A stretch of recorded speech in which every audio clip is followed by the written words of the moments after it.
bado kunahitajika toba katika maisha yako. Unajua dhambi inazuia baraka. Dhambi inazuia neema. Dhambi inamweka Mungu mbali. Dhambi inakunyima amani. Dhambi inazuia tumaini. Ni wakati wa kurejea na kusema, hakika mimi nimekosa. Sasa naomba neema ya Mungu. Na nikuambie, usiruhusu dhambi kuhukumu. Ni wakati wa kusema hapana.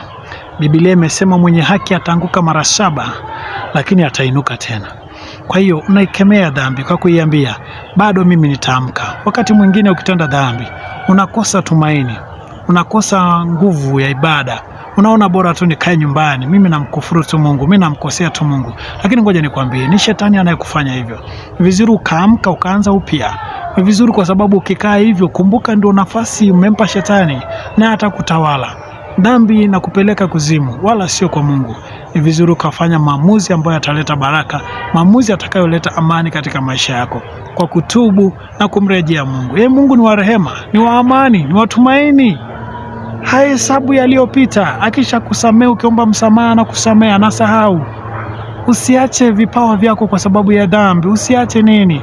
Tubu, rejea kwa Mungu. Mungu ni wa upendo na yupo kwa ajili ya mwenye dhambi, yupo kwa ajili ya aliyechoka, yuko kwa ajili ambaye amekata tamaa.